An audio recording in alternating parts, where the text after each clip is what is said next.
എനിക്ക് ഇപ്പം ഞാൻ വന്നൊരു ഇതനുസരിച്ച് എനിക്ക് അച്ഛനെയും അമ്മയും ഭയങ്കര അടിപൊളിയായിട്ട് നോക്കണമെന്നുള്ള ഭയങ്കര ആഗ്രഹമുള്ള ഒരു വ്യക്തിയാണ് ഞാൻ. അപ്പൊ എന്നെ കൊണ്ട് പറ്റുന്ന രീതിയിൽ ഞാൻ ചെയ്തു കൊടുത്തുള്ളൂ. പക്ഷെ എനിക്ക് അങ്ങനെ ഭയങ്കരമായിട്ട് എനിക്ക് ചെയ്തു കൊടുക്കാനോ ഒന്നും എനിക്ക് പറ്റിയില്ല. അപ്പം സഡൻലി അച്ഛൻ മരിച്ചിട്ട് 12ാമത്തെ ദിവസം വേദ ഷൂട്ട് ചെയ്യാൻ പോണത്. ഞാൻ എന്റെ കിളി പാറി നിൽക്കുന്ന സമയമാണ്. പക്ഷെ സിനിമ ആയതുകൊണ്ടാണ് ഞാൻ കുറച്ചെങ്കിലും ഒന്ന് ഓക്കെ ആയത്. കാരണം എനിക്ക് ആ സമയത്ത് ഒറ്റയ്ക്ക് റൂമിൽ നിൽക്കാൻ പറ്റാത്തൊരവസ്ഥയായിരുന്നു. അപ്പം ഇവിടെ തന്നെ ഉണ്ട് രഞ്ജിത്തേട്ടനായിരുന്നു എന്റെ റൂംമേറ്റ്. അപ്പൊ പുള്ളിയൊക്കെ ഇങ്ങനെ വന്ന് നിൽക്കുക. അപ്പം എനിക്ക് ഒറ്റയ്ക്ക് ഭയങ്കര ബുദ്ധിമുട്ടാണ് എനിക്ക് റൂമില്. എന്ന് വെച്ചാൽ ഇങ്ങനെ റൂമിൽ വന്ന കരച്ചിലും അതും പരിപാടിയൊക്കെ നമ്മൾ എക്സ്പെക്ട് ചെയ്യണില്ലല്ലോടാ. അപ്പൊ അപ്പോഴല്ലേ അതിന്റെ റിയാലിറ്റി, മരണത്തിന്റെ റിയാലിറ്റി നമ്മൾ മനസ്സിലാക്കുന്ന അവിടെയാണ്. ഉൾക്കൊള്ളാൻ ഒരു രീതിയിലും ആർക്കും ഒരു ഗ്യാരണ്ടി ഇല്ല അവരുടെ ലൈഫിന് എന്നുള്ളതാണ്. അപ്പം അച്ഛൻ പക്ഷെ ഉള്ള സമയത്ത് അച്ഛന് രജനികാന്ത്, മമ്മൂക്ക രണ്ടുപേരും. ഞാൻ മമ്മൂക്കയോട് അഭിനയിക്കുന്ന അച്ഛൻ കണ്ടു. So he's happy. അച്ഛനെ കൊണ്ട് ആശുപത്രി പോകുമ്പോൾ പോലും പലരും എൻ്റെ അടുത്ത് ഫോട്ടോ എടുക്കണം എന്നൊക്കെ പറയുമ്പോൾ അങ്ങനത്തെ കാര്യത്തിൽ അദ്ദേഹം ഹാപ്പി ആയിരുന്നു. അപ്പൊ അദ്ദേഹം പോകുന്നതിന് മുന്നേ പോലും ഇങ്ങനെ എനിക്ക് അറിഞ്ഞുകൂടാ, ഇങ്ങനെ ഒരാളെടുത്ത് ഇങ്ങനെ പറഞ്ഞു, അതായത് അവരെ നോയിക്കോണം, അവനെ നോയിക്കോണം എന്ന് പറഞ്ഞപ്പോ അത്രയും ഞാൻ ഭയങ്കര അറ്റാച്ച്ഡാ പുള്ളിയായിട്ട്. ഭയങ്കര എനിക്ക് അച്ഛനും അമ്മ എന്ന് പറഞ്ഞാൽ ഞാൻ ഭയങ്കര ഓവർ അറ്റാച്ച്ഡാ. അപ്പം ഇപ്പൊ അദ്ദേഹം പോയി. അപ്പം അറ്റ്ലീസ്റ്റ് എനിക്ക് പുള്ളിക്ക് പിച്ചുമണിയുടെ മോൻ എന്നുള്ള രീതിയിൽ എനിക്ക് പുള്ളിയെ കുറച്ചും കൂടെ ലെവലിൽ എത്തിക്കണം എന്നുള്ള ഒരു വല്ലാത്ത വാശിയും ആഗ്രഹവും എല്ലാം എൻ്റെ ഉള്ളിലുണ്ട്. ഇനി ഞാൻ താഴ്ന്നു നിൽക്കാനോ, ഇനി ഞാൻ അണ്ടർ കോൺഫിഡന്റ് ആയിട്ട് നിൽക്കാനോ, ഇനി അങ്ങനത്തെ ഒരു ഞഞ്ഞാ കളിക്കൊന്നും ഞാൻ ഇല്ല എന്നുള്ളൊരു റിയലൈസേഷൻ എനിക്ക് കിട്ടിയതാ. ഈവൻ ഇനി ഇപ്പൊ പോലും ഞാൻ ഇപ്പൊ കട തുടങ്ങുന്നു, ഇനി ഞാൻ വേറൊരു പരിപാടി തുടങ്ങാൻ പോവാ, അത് എന്റെ അച്ഛനമ്മയ്ക്കുള്ള ഞാൻ ഒരു ട്രിബ്യൂട്ടാ എന്റെ ഭാഗത്ത് നിന്നുള്ള ഒരു ചെറിയ പരിപാടിയാ. ഒരു ബാറ്റർ പരിപാടിയാ, ഇഡ്ലി ദോശ ബാറ്റർ. അത് ഞാൻ എന്റെ അച്ഛനമ്മയ്ക്ക് കൊടുക്കുന്ന ട്രിബ്യൂട്ടാ. അതിലൊരു പരിപാടി ഞാൻ ഇങ്ങനെ എനിക്ക് പേഴ്സണലി. അപ്പം എന്നെ കൊണ്ട് ഇങ്ങനെയൊക്കെ ഉള്ളു ആ ഏരിയയിൽ. ഓക്കെ, പിച്ചുമണിയുടെ മോൻ, അവൻ നല്ല, എനിക്ക് അങ്ങനെ എന്റെ അച്ഛന്റെ പേര് എനിക്ക് മാക്സിമം ഇവിടെ പിച്ചുമണിയുടെ മോൻ എന്നുള്ള രീതിയിലേക്ക് ഞാൻ കൊണ്ടെത്തിക്കേണ്ട ലെവൽ കുറച്ചും കൂടി അല്ലെ വലുതായിരിക്കണം എന്നുള്ള ചിന്തയുള്ളപ്പോഴും നായകന് മൊത്തം എപ്പിസോഡ്സ് എടുത്ത് നോക്കിയാലും ഏറ്റവും കൈകിട്ടിയ മൊമെന്റ് ആ അച്ഛൻ വന്ന് പറയുന്നത് ഏത് എന്റെ മകനാണെന്ന് പറഞ്ഞേക്കാളും വെങ്കയുടെ അച്ഛനാണെന്ന് പറയുന്നത് കേൾക്കാൻ എന്ന് പറയുന്നിടത്ത് ഒരു പോയിന്റ് ഉണ്ട് അല്ലെ. അപ്പൊ അതിൽ നിന്ന് തന്നെ ഭയങ്കര ദൃഢമാണ് എത്രത്തോളം നിങ്ങൾ തമ്മിലുള്ള ഒരു ബോണ്ട് ഉണ്ട് എന്നുള്ളത് അതിൽ വ്യക്തമാണ്. അത് തന്നെയാണോ ശരിക്കും മെയിൻ ലൈഫ്, നമ്മൾ എന്തൊരു സാധനം അടുത്ത സ്റ്റെപ്പിലോട്ട് ചവിട്ടണം എന്ന് പിന്തിരിയാത്തത് ശരിക്കും ഇവർ രണ്ടുപേരും തന്നെയാണോ? ബലു മേഡവും തന്നെയാണോ? അതെ, ഇവര് കാരണം ഏറ്റവും മോശം സിറ്റുവേഷനിൽ പടം എന്റെ ഡ്രോപ്പ് ആയപ്പോ പോലും ഞാൻ ഇരുന്നപ്പോ, എടാ അത് പോണെങ്കിൽ പോട്ട്, നിനക്ക് വേറെ വരും. കയ്യില് നമ്മുടെ കയ്യില് ആളുടെ കയ്യിൽ ഒന്നുമില്ല, നമ്മുടെ കയ്യിൽ വളരെ കഴിഞ്ഞു പോകാനുള്ള കാശേ ഉള്ളൂ, കുഴപ്പമില്ല, നിനക്ക് വരും എന്ന് പറഞ്ഞ് അത്രയും കോൺഫിഡന്റ് ആയിട്ട് നിന്ന എന്റെ അച്ഛൻ എത്രയോ എഫേർട്ട് എടുത്തിട്ടുണ്ട് എനിക്ക് രജനീകാന്തിനെ കാണിച്ചു തരാൻ വേണ്ടിട്ട്. ഞാൻ കണ്ടു രജനീകാന്തിനെ. അപ്പൊ ഇതെല്ലാം എന്റെ അച്ഛൻ അഭിനയിക്കണം ഭയങ്കര അയ്യോ അച്ഛൻ പറയും, എടാ നിനക്ക് ഡാൻസ്, ഫൈറ്റ്, ഇതൊക്കെ ഭയങ്കര താല്പര്യമാണ്. അതെ അതെ അതെ അതെ അതെ പ്രോപ്പർ ആയിട്ട്. ഇപ്പൊ പ്രീസ്റ്റിൽ ഞാൻ ഇടി വാങ്ങിച്ചതല്ലാതെ എനിക്കൊന്നും കൊടുക്കാൻ പറ്റില്ല. അപ്പം എനിക്ക് പേഴ്സണലി അപ്പം ആ സമയത്തിന് മുന്നേ, പക്ഷെ ഇതെല്ലാം അദ്ദേഹം കാണുന്നുണ്ട്. ഞാൻ പയ്യന്മാര് അമ്മയും പോയപ്പോ ഞാൻ അവന്മാരുടെ അടുത്ത് പറഞ്ഞ, അളിയ ഒരു സീറ്റ് മാറ്റി വെച്ചേക്ക്, ഞാൻ പൈസ തരാം, അളിയ ഒരു സീറ്റ് എനിക്ക് പ്രത്യേകം അമ്മയുടെ അടുത്ത് മാറ്റി വെച്ചേക്ക് എന്ന് പറഞ്ഞിട്ടാണ് ഞാൻ അവിടെ ഇരുന്നത്. കാരണം അത് എന്റെ തോന്നല, അത് എന്റെ സാറ്റിസ്ഫാക്ഷൻ. അദ്ദേഹത്തിന് കാണുകയോ ഇല്ലയോ, എന്തോ ബ്ലെസ്സിങ് ഉണ്ടോ ഇല്ലയോ, എനിക്കത് എന്റെ ഒരു സാറ്റിസ്ഫാക്ഷനും എന്റെ ഒരു പീസും അതാണ്. അത് അദ്ദേഹം ഫൈറ്റ് കാണണം. ഇനിയിപ്പം എനിക്കിപ്പോ ഒരു പടം വരികയാണ്, ഇപ്പൊ ഒരു നല്ലൊരു ഇപ്പൊ തല്ലുമാല പോലെ പടം എനിക്ക് ചെയ്യാൻ ഭയങ്കര ആഗ്രഹമാണ്. അപ്പം അങ്ങനത്തെ പടം എന്തായാലും എനിക്ക് വരും. അപ്പം കണ്ടിപ്പാ അപ്പം അതിലൊന്നും എനിക്ക് ഒരു പേടിയില്ല. പക്ഷെ അച്ഛൻ ഇപ്പം റിബലൊക്കെ കണ്ടിരുന്നെങ്കിൽ, റിബലിന്റെ ആ വൈറ്റ് ആൻഡ് വൈറ്റ്, സോറി കിങ്ഡത്തിന്റെ, റിബലിനും വൈറ്റ് ആൻഡ് വൈറ്റ് ആണ്, കിങ്ഡത്തിൽ പ്രത്യേകിച്ച് വൈറ്റ് ആൻഡ് വൈറ്റ് ഒക്കെ ഇട്ട് നിന്നപ്പോഴത്തേക്ക് ഞാൻ അമ്മയ്ക്ക് എനിക്കത് ഭയങ്കര, എനിക്ക് തന്നെ കണ്ടപ്പോ എനിക്ക് ഭയങ്കര ഇമോഷണൽ ആയിരുന്നു. ആ ഒരു പ്രീവൻ അല്ലെങ്കിൽ എത്രയും കിടലൻ സ്പീച്ച് ഒക്കെ കഴിഞ്ഞ് ഇത്രയും സ്വീകാര്യത കിട്ടുമ്പോ അച്ഛനുണ്ടായിരുന്നെങ്കിൽ എന്തുവന്ന് പറഞ്ഞേനെ? അങ്ങനെ ഒന്ന് അച്ഛന്റെ ഒരു പ്രത്യേകത എന്ന് വെച്ചാൽ, ഞാൻ ഓരോ സിനിമ കഴിയുമ്പോഴും അച്ഛൻ എന്നെ ഫോൺ ചെയ്തിട്ട്, സാധാരണ എന്നെ അപ്പുട്ടൻ ഇങ്ങനെയാണ് വിളിക്കുന്നത്. അപ്പൊ ഇപ്പൊ ഞാൻ സ്റ്റാൻഡപ്പ് ചെയ്യുന്നു, അമൽ എന്ന് വിളിക്കും. പ്രീസ്റ്റ് ചെയ്യുമ്പോ ഹേ സിദ്ധാർത്ഥ്, എന്നെ ഇങ്ങനെയാണ് ക്യാരക്ടറിന്റെ പേരിലാണ് എന്നെ വിളിക്കുന്നത്. അപ്പൊ ഇവിടെ മുരുകൻ എന്ന് മുരുകൻ അതെ മുരുക അടിപൊളിയടാന്ന് പറയും. മുരുകൻ എന്ന പുള്ളി എന്നെ ഓരോ ക്യാരക്ടറിന്റെ പേര് വെച്ചിട്ടാണ് എന്നെ വിളിച്ചുകൊണ്ടിരുന്നത്. അപ്പൊ എനിക്ക് തോന്നുന്നു ഈ സംസാരത്തിൽ തന്നെ വെങ്കി കണ്ട ഏറ്റവും വലിയ സിനിമ പ്രേമി അച്ഛനാണ് അല്ലേ? അതെ അതെ. ആ സിനിമയെ കണ്ട് ഒരുപക്ഷെ ക്യാരക്ടർ നന്നായി എന്ന് പറയുന്ന ആ പേരിലൂടെ തന്നെ അറിയപ്പെടുന്ന മകനാണെങ്കിൽ പോലും വിലയിരുത്താൻ അങ്ങനെയാണ് കുറെ കൂടി ഇഷ്ടപ്പെടുന്നത്. ചെറുതിലാണെങ്കിലും രജനീകാന്തിന്റെ പടം തിയേറ്ററിൽ കൊണ്ട് കാണിക്കും. അന്ന് ഇവിടെ മീശമാധവനും ഭാഷ ഇറങ്ങിയ സമയത്ത് ഞാൻ പോയി കണ്ടത് മീശമാധവനും ബാബ ഇറങ്ങിയ സമയത്ത് ഞാൻ പോയി കണ്ടത് ബാബയാ. എന്നെ കൊണ്ടുപോയി കാണിച്ച ബാബയാ. ഞാൻ 10ാം ക്ലാസ്സിൽ ഒരു ദിവസം സ്കൂളിൽ പോയില്ല. കാരണം എന്താ അറിയാമോ, ശിവാജിയുടെ ഫസ്റ്റ് ഡേ റിലീസ്. ഞാനും അച്ഛനും ഇരിക്കുകയാണ് ടിവിയുടെ ഫ്രണ്ടിൽ രജനീകാന്തിനെ കാണാനായിട്ട്. ഫസ്റ്റ് ടൈം ഞാൻ ടിവിയിൽ പുള്ളി അങ്ങനെയാ കാണുന്നത്. നോക്കിയപ്പോ ഒരു വയസ്സായ ഒരു മനുഷ്യൻ കയറി പോകുന്നത്. ആരടാ ഇത്? അയാളെ തന്നെ റിവൈൻഡ് ചെയ്തോണ്ടിരിക്കണം. അച്ഛാ രജനീകാന്ത്, നമ്മളെ വിഗിലൊക്കെ അല്ലേ കണ്ടിട്ടുള്ളൂ. നോക്കിയപ്പോ മുടിയൊന്നും ഇല്ല, സിമ്പിൾ ആയിട്ടുള്ള മനുഷ്യൻ. എനിക്ക് സ്കൂളിൽ പോയാലും കുഴപ്പമില്ല രജനീകാന്തിന്റെ റിലീസിന്. എന്നെ ഒന്നും പറയൂല, നമ്മളിരുന്ന് കാണും, പോവും. ഫസ്റ്റ് ഡേ ഫസ്റ്റ് ഷോ ശിവാജിക്ക്, എന്തിരൻ, പേട്ട, ദർബാറൊക്കെ പടം ഫ്ലോപ്പ് ആണെങ്കിൽ എന്റെ അച്ഛൻ എത്ര വട്ടം ഇരുന്ന് കണ്ടിട്ടുണ്ടെന്ന് അറിയാമോ?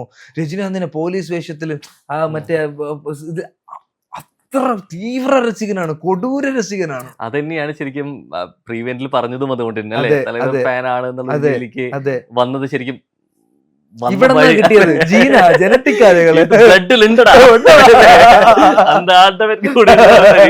അത് കൂടെ ഉണ്ടെന്ന് പറയുന്നത് അത് അല്ലേ, അത് ഭയങ്കരമായിട്ട് കിട്ടുന്ന ഒരു മോട്ടിവേഷൻ. അതെ എടാ, ചില ആൾക്കാർക്ക് ഇതൊക്കെ ഒരാളെ കാണുമ്പോ ഇങ്ങനെയൊക്കെ തോന്നുന്നു. എനിക്ക് തോന്നും ഞാൻ ഡൗൺ ആയിരുന്നപ്പോ എനിക്ക് ചാർജ് ആയത് രജനീകാന്തിന്റെ സ്പീച്ചാ, രജനീകാന്തിന്റെ ഇന്റർവ്യൂസാ. എനിക്ക് ഭയങ്കരമായിട്ട് ചാർജ് ചെയ്ത് ഇതുപോലത്തെ ഒരു സ്പീച്ച് വരും. ഇപ്പൊ നമ്മളിപ്പോ പൊതുവെ മറ്റുള്ള അവന് ഹിറ്റ് കിട്ടി, ഓ സൂപ്പർ കേട്ടാ, നമുക്ക് എല്ലാവരുടെ ജീവിതത്തിലും എല്ലാരും കയറി പോകുന്നു, നമ്മൾ മാത്രം എത്തുന്നില്ല എന്നുള്ളൊരു തോന്നല് വരും. അങ്ങനത്തെ പോയിന്റിൽ ഇപ്പൊ ഞാൻ ധനുഷിന്റെ സ്പീച്ച് കാണുന്നു. ധനുഷ് പറയുന്നുണ്ട്, മറ്റുള്ള ഓടണം നീ നോക്കല്ലേ, നീ ഓടണുണ്ടോ, നീ റൺ ആവുന്നുണ്ടോ, നീ ഒരിതുണ്ടോ, നീ അത് മാത്രം നോക്ക്. ഇതിലൊക്കെ ഞാൻ ഇൻഫ്ലുവൻസ് ആവും. ഇതൊക്കെ കിട്ടുമ്പോ എനിക്ക് സ്വാഭാവികമായിട്ട് ശരിയാണ്, ഞാൻ എന്തിനാണ് നോക്കുന്നത്. ഇപ്പൊ ഞാൻ ഇപ്പൊ ഇരിക്കുന്ന ഈ സ്ഥാനത്ത് നിൽക്കാൻ ആഗ്രഹിക്കുന്ന ഒരുപാട് ആൾക്കാരുണ്ട്. അപ്പം ഈ സ്ഥാനത്തിന് ഞാൻ ബഹുമാനിച്ചില്ലെങ്കിൽ ഞാൻ പിന്നെ എന്ത് തേങ്ങയാണ് ചെയ്യുന്നത്? ഇതുപോലത്തെ ഒരു ലൈഫ് എനിക്ക് ചെറിയ ചെറിയ കാര്യങ്ങൾ പോലും ഞാൻ ആസ്വദിച്ചില്ലെങ്കിൽ ഞാനത് ഇഷ്ടപ്പെട്ട് ചെയ്യുന്ന പരിപാടി അല്ലല്ലോടാ. ഇപ്പൊ വെങ്കി തന്നെ പറഞ്ഞ മറ്റുള്ളവരുടെ സ്പീച്ച് നമ്മൾ കണ്ട് അല്ലെ ആയിട്ട് നമുക്ക് അത് ഇൻസ്പിറേഷൻ ആയിട്ടുണ്ടെന്നുള്ളത്. വെങ്കി ഒന്ന് ആലോചിക്കുക, വെങ്കിയുടെ സ്പീച്ച് എത്ര പേര് സിനിമ കണ്ടിട്ടുണ്ടാവും, എത്ര പേര് വെങ്കി പറയുന്ന പോലെ അതുപോലൊരു പ്രീ ഇവന്റിലെ നിന്ന് അതുപോലെ എനിക്ക് സംസാരിക്കാൻ പറ്റിയിരുന്നെങ്കിൽ, അല്ലെങ്കിൽ വിജയ് ദേവരോണ്ട് മണ്ടിരിക്കുന്ന പോലെ ഇത്രയും വലിയ സദസ്സിന് മുമ്പിൽ നിന്ന് കിടന്ന് മാസം കാണിക്കാൻ പറ്റിയെങ്കിൽ എത്ര പേര് വെങ്കിനെ റീപ്ലേസ് ചെയ്തിട്ടുണ്ടാവും അല്ലേ? സത്യം സത്യം, അത് വൻ അച്ചീവ്മെന്റ് ഭയങ്കരമാണ്. അതെല്ലാം ദൈവത്തിനാണ്. ആ കംപ്ലീറ്റ് നന്ദിയും വീട്ടുകാർക്കും എല്ലാം. കാരണം ഇപ്പൊ ഞാൻ കാണുന്ന പോലെ എന്റേതാ കണ്ട് ആർക്കെങ്കിലും ഒക്കെ ഒരു ഇൻസ്പിറേഷൻ തോന്നുമോ? ഓക്കെ എടാ, അതായത് എടാ സത്യം സ്പീച്ച് കഴിഞ്ഞപ്പോ എനിക്ക് കിട്ടുന്ന റെസ്പോൺസ് എന്താ അറിയുമോ? എടാ യു ഷുഡ് വിൻ, നിങ്ങൾ ജയിക്കണം. എനിക്ക് ഞാൻ മറ്റേ ജേഴ്സി മൊമെന്റ് ആയിരുന്നു. പിന്നെ എനിക്ക് ഓവർ പേടി എന്ന് പറഞ്ഞാൽ പടത്തിൽ എന്റെ ക്യാരക്ടർ വർക്ക് ആവണം. അതും എടാ എനിക്ക് ക്ലാപ്പ് അടിക്കുന്നു, എന്നെ അറിഞ്ഞൂടാത്ത പേര് എന്നെ ക്ലാപ്പ് അടിക്കുന്നു ആ പ്രീ റിലീസ് ഇവന്റ് കഴിഞ്ഞിട്ട്.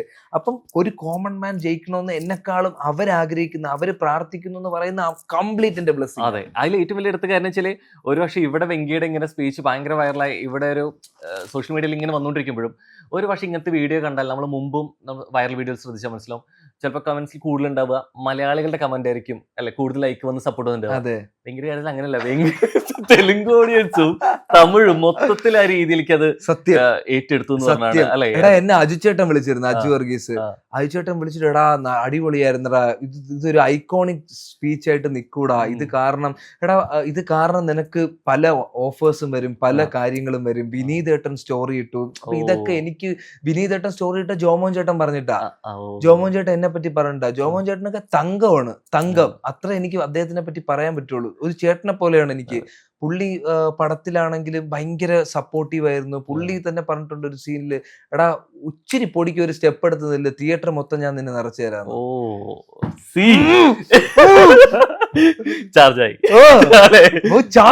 ഇതൊക്കെ കിട്ടിയ ഫുൾ നമുക്ക് ഇങ്ങനത്തെ എനിക്ക് ലൈഫ് ലോങ് ആലോചിക്കാൻ പറ്റുന്ന കാര്യമാണിത്.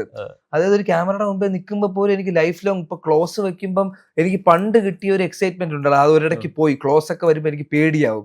ഇപ്പൊ എനിക്ക് ക്ലോസ് വെക്കുമ്പോ എനിക്ക് ആ ഒരു എക്സൈറ്റ്മെന്റ് ഉണ്ട്. അത് ജോമോൻ ചേട്ടന്റെ ഒക്കെ എനിക്ക് കിട്ടിയ ക്ലോസ് വെക്കില്ലെങ്കിലും ഒന്നുള്ള ചോദിച്ചു വാങ്ങുന്ന രീതിയിലാണ്. അതെ അതെ, അത്രയും ഒരു കുറച്ചും കൂടെ ഞാൻ ഇപ്പം ഭയങ്കരമായിട്ട് ഇഷ്ടപ്പെടുന്നുണ്ട്. ടെൻഷന്റെ മേളില് ഉറപ്പായിട്ടും ഫ്യൂച്ചർ എന്താണ്, ഫ്യൂച്ചർ പരിപാടികൾ ഡിപ്പെൻഡ് ആയിരിക്കും, അങ്ങനത്തെ കുറെ ചിന്തകൾ ഉണ്ടാവും. പക്ഷെ ഇപ്പോഴത്തെ ഈ മൊമെന്റില് ഇപ്പൊ എനിക്ക് സ്ക്രിപ്റ്റ് വരുന്നു, ഉറപ്പായിട്ടും ഒരു നല്ല പരിപാടി എനിക്ക് വരും, ഞാനത് ചെയ്യും, എനിക്കിഷ്ടമുള്ള ഒരു അടിപൊളി പരിപാടി ചെയ്യും എന്നുള്ളൊരു ആശ്വാസവും ഒരു കോൺഫിഡൻസിലുമാണ് ഞാൻ നിൽക്കുന്നത്. അത് അങ്ങനെ തന്നെ സംഭവിക്കും. നമ്മൾ ഈ സിനിമ സ്വപ്നം കാണുമ്പോൾ പലരും പറയുന്നൊരു ഫണ്ണായിട്ട് കാരവാനിലായിരിക്കും അല്ലെ, കാരവാനിലേക്ക് രസത്തിൽ പറയും അല്ലെ. പക്ഷെ അതിൽ തന്നെ പറയുന്ന കാരണം എനിക്ക് ഫസ്റ്റ് അല്ലെ കാരവാൻ ഡോർ കിട്ടിയത് എവിടെയാന്നുള്ളത്. ഇതിനപ്പുറത്തേക്ക് ഒരു ഫാന്റസി അല്ലെങ്കിൽ കുറെയൊക്കെ ഡ്രീം ചെയ്യുന്നതിനേക്കാൾ ഉപരി സിനിമ, നല്ല സിനിമകളിൽ നല്ല വേഷങ്ങൾ കിട്ടുന്നത് തന്നെയാണ് നമ്മുടെ ചിന്ത. അത്രേ ഉള്ളൂ. എന്നാൽ പോലും ആ ഒരു ഡിഫറൻറ്റ് എന്താ ശരിക്കും ഫീൽ? ഇത് ബോണസ് ആടാ, ഇത് കിട്ടിയ ബോണസ്. ഇതിന് മുന്നേ ഇപ്പൊ ഞാൻ ചെയ്യുമ്പോൾ കാരവാനിൽ പോവും, മേക്കപ്പ് ചെയ്യും, തിരിച്ച് പുറത്തിറങ്ങും, നമ്മളവിടെ എവിടെയെങ്കിലും ഒക്കെ കറങ്ങിയിരിക്കും. അപ്പം ഇവിടത്തെ സെറ്റില് ഞാൻ പോയപ്പോഴത്തേക്കും പേര് വെങ്കടേഷ് ഗാരു. സ്ലിപ്പൊക്കെ വെച്ചിട്ട് അകത്തൊക്കെ കയറിയപ്പോഴത്തേക്കും നമ്മള് കണ്ടിട്ടുള്ള സാധനമാണ് ഇത്, നമ്മൾ അകത്ത് കേറിയിട്ടുള്ള സാധന, പക്ഷെ നമ്മുടെ സാധനമായിട്ട് നമുക്ക് തോന്നിയിട്ടില്ല. ഇത് ഞാൻ ഇങ്ങനെ ഇരുന്ന് കുറച്ചുപേര് ഇങ്ങനെ ഇരുന്ന് ഇത് എന്റേതാ, ഇത് എനിക്ക് തുറന്നു കിട്ടി, ഇത് ബോണസാ. ഇതിൽ നമ്മൾ മറ്റേ അതിശയോക്തി കാണിച്ചു ഓ ഞാനിപ്പം അതല്ല, ഇത് എനിക്ക് എക്സ്പീരിയൻസ് ചെയ്യാൻ പറ്റിയ സാധനം. ഞാൻ ഇത് എക്സ്പീരിയൻസ് ചെയ്തു. ഞാൻ അതിൽ ഭയങ്കര പണ്ട് ഇപ്പം ഞാൻ ഒരു പോസ്റ്റർ, എൻ്റെ ഒരു പോസ്റ്റർ വരുമ്പം ഞാൻ ഇങ്ങനെ നോക്കി നിൽക്കും, അതിന്റെ ഫോട്ടോ എടുക്കും. പിന്നെ ഒരു ഫ്ലെക്സ് വരുമ്പം ഞാൻ നോക്കി നിൽക്കും. നമ്മളത് എക്സ്പീരിയൻസ് ചെയ്തു. കാരവൻ സാധനം ഞാൻ എക്സ്പീരിയൻസ് ചെയ്തു. അപ്പം ഇനി അടുത്തതിൽ പോകുമ്പോഴും അതെ അതെ, ലൈഫിലെ പ്രോപ്പർ സിനിമാറ്റിക് മൊമെന്റ് ആണ്. എവിടെ നമുക്ക് ഏത് മൊമെന്റിൽ നമുക്ക് കാരവാൻ ഇല്ല നിന്ന് നമുക്ക് സ്വന്തമായിട്ടൊരു കാരവാനും നമുക്കൊരു അസിസ്റ്റന്റും അവര് നമ്മളെ ഇങ്ങനെ ഒരു അസിസ്റ്റന്റിനെ വെക്കണം സാറേ, അതാണ് പറഞ്ഞിട്ട് അസിസ്റ്റന്റ് ഒക്കെ ഉണ്ട്. അയാൾക്ക് എന്റെ പേരാ വെങ്കടേഷ് അണ്ണൻ എന്നാണ്. അപ്പം അതും ഒക്കെ വരുമ്പോ ഇതൊക്കെ കിട്ടുന്ന ഒരു ബോണസാ. ഇതില് ഞാൻ മറ്റേ മതിമറന്ന് നിൽക്കുന്നില്ല. പക്ഷെ ഇതെനിക്ക് ഭയങ്കരമായിട്ടൊരു ഹൈയും ഓക്കേടാ ഇനിയിപ്പോ ഒരു 10 സ്ഥലത്ത് ഞാൻ പോയി ഇരിക്കുമ്പോഴത്തേക്ക് ഞാൻ ഇതിൽ യൂസ്ഡ് ആവുമായിരിക്കും. പക്ഷെ സ്റ്റിൽ ഞാൻ ഈ മൊമെന്റ് എല്ലാം എന്റെ ലൈഫിൽ ചെറിഷ് ചെയ്യുന്ന മൊമെന്റ്സ് ആണ്. ആ അത്യാഗ്രഹമോ അല്ലെങ്കിൽ അഹങ്കാരം കാണിക്കുന്ന മൊമെന്റ് അല്ല, എനിക്ക് ഞാൻ ഭയങ്കരമായിട്ട് ചെറിഷ് ചെയ്യുന്ന മൊമെന്റ്. ശരിക്കും ഈ മിററിന്റെ മുമ്പിലൊക്കെ എന്നിട്ട് പറയാനുണ്ടാവും, എടാ വെങ്കി നീ സ്റ്റാർ ആണ്, ഐ മീൻ കമ്മ്യൂണിക്കേറ്റ് ചെയ്യാറുണ്ട് അങ്ങനെ? ഇത് റിയലൈസ് ചെയ്യുന്ന ഒരു മൊമെന്റ് ഉണ്ടാവുമല്ലോ, ഇല്ല സംഭവിച്ചുകൊണ്ടിരിക്കുന്ന കാര്യങ്ങൾ. അങ്ങനെയല്ല, ഞാൻ വീട്ടിൽ വിളിച്ചിട്ട് കാണിച്ചു കൊടുത്തു, ഇതാണ് എന്റെ കാരവാൻ, മനസ്സിലായി കാണുന്നല്ലേ ഞാൻ ഇവിടെ അങ്ങനത്തെ പരിപാടി അപ്പം വീട്ടുകാരൊക്കെ അമ്മ പൊതുവെ എന്തെങ്കിലും കാണിച്ചു കൊടുത്താൽ അപ്പം ദൈവത്തിനെ കാണിക്കും. അപ്പൊ അങ്ങനെയാ. അപ്പം കൂട്ടുകാരന്മാരെയൊക്കെ വിളിച്ചിട്ട് അളിയ എവിടെ, കാരവാനില്, കാരവാനൊക്കെ ഉണ്ട് ഇവിടെ, പിന്നെ എന്ത് ഇല്ലാത്ത എന്നുള്ള അങ്ങനത്തെ ഒരു സന്തോഷം, ഒരു എക്സൈറ്റ്മെന്റ് ഉണ്ട്. ശരിക്കും പലപ്പോഴും ഇപ്പോ അന്യഭാഷ ചിത്രങ്ങൾ അഭിനയിച്ചെന്ന് പറയുമ്പോൾ അവര് വേഷം തന്നു, പക്ഷെ അത്രത്തോളം ഇമ്പോർട്ടൻസ് ഉണ്ടോ എന്നുള്ളത് പലപ്പോഴും ചർച്ച ചെയ്യപ്പെടുന്ന ഒരു കാര്യമാണ്. പക്ഷെ അതേ ഇതിൽ തന്നെയാണ്, ഭാഷയിൽ തന്നെയാണ് പോയിട്ട് ഇത്രത്തോളം അല്ലെ. ഒരു പക്ഷെ എനിക്ക് തോന്നുന്നു സിനിമയുടെ വേഷത്തേക്കാൾ അപ്പുറത്തേക്ക് ഒരു പ്രീവെന്റിലെ സ്പീച്ച് കൊണ്ട് കൂടിയിട്ട് അതൊരു വെങ്കിക്ക് മുമ്പും ശേഷം എന്ന് വേണമെങ്കിൽ പറയും. അതൊരു ബെഞ്ച് മാർക്കായിട്ട് അങ്ങനെ കിടക്കും അല്ലെ. അതൊരു മുമ്പ് അത്രത്തോളം സ്വീകാര്യത കിട്ടിയ ഒരാളുണ്ടെന്ന് തോന്നുന്നില്ല. അവിടെയാണ് കിടക്കുന്നത്. എനിക്ക് അങ്ങനത്തെ ഒരു സ്വീകാര്യതയൊന്നും ഒരിക്കലും എനിക്ക് കിട്ടിയിട്ടില്ലടാ. പക്ഷെ ഈ പടത്തിന്റെ ട്രെയിലർ തൊട്ട് എനിക്ക് കിട്ടുന്ന റെസ്പോൺസ് എന്താണെന്ന് വെച്ചാൽ, എനിക്കൊരു ഞാൻ ഇതുവരെ അഭിനയിച്ച പടത്തിൽ നിന്ന് എനിക്ക് ഇതുപോലെ ഒരു റെസ്പോൺസ് കിട്ടിയിട്ടില്ല. ഒരു ട്രെയിലറിൽ ഓരോ ആൾക്കാർ ട്വീറ്റ് ചെയ്യുന്നു, ഇവൻ ആരാ, ഇവന് വേണ്ടി പടം കാണണം എന്നൊക്കെ പറഞ്ഞൊരു ഡയറക്ടർ, രശ്മിക മന്ദാനയുടെ ഡയറക്ടർ, ഗേൾ ഫ്രണ്ട് എന്ന് പറഞ്ഞ പുള്ളി എന്റെ ഇട്ടിട്ട് ഇവൻ ആരാണ്, ഇവന് വേണ്ടി പടം കാണണം എന്നൊക്കെ. അപ്പം ഇതെനിക്ക് ഓരോരുത്തർ അയച്ചു തരുന്നു. അപ്പം ഇതൊക്കെ ഓക്കെ പടത്തിനെ പറ്റി എന്താണെന്ന് എനിക്ക് അറിയില്ല. അപ്പം ഇതെല്ലാം ആൾക്കാരുടെ റെസ്പോൺസ് ഭയങ്കരമാണ്. പ്രീ റിലീസും കൂടെ കഴിഞ്ഞിട്ട് പടവും കൂടെ കഴിഞ്ഞപ്പോഴത്തേക്കും അൾട്ടിമേറ്റ്ലി ഞാൻ അവിടെ നിന്നാ പടം കണ്ടത്.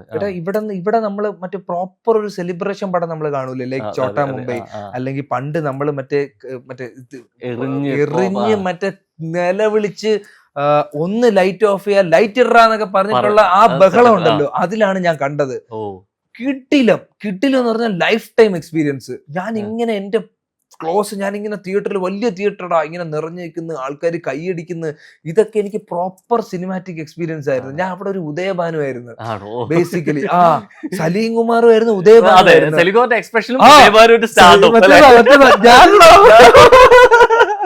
ഇത് മറ്റേ വർഷങ്ങൾക്ക് ശേഷം നെയിം പോളി വന്നിട്ടുണ്ടല്ലോ. മറ്റേ സാധനം പൊട്ടിച്ച് കളഞ്ഞിട്ട് അപ്പൊ അങ്ങനത്തെ ഒരു റെസ്പോൺസും പരിപാടിയൊക്കെ ആയിരുന്നു.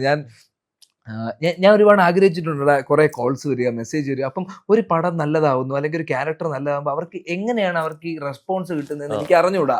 എനിക്ക് ഭയങ്കര കൗതുക ഓരോ പടം ഹിറ്റ് ആകുമ്പോ. അപ്പൊ ഇവന്മാരിപ്പം ഈ രാത്രി എങ്ങനെയായിരിക്കും ഇവരത്, തലേ ദിവസം എന്തായിരിക്കും ഇവരെ അവസ്ഥ? ഇല്ല. കാരണം USA-ല് 3 മണിക്ക് എന്തോ പ്രീമിയർ കഴിയും. അപ്പൊ ട്വിറ്ററിലാണല്ലോ, ഞാൻ ട്വിറ്റർ ഇപ്പൊ തുടങ്ങിയതേ ഉള്ളൂ.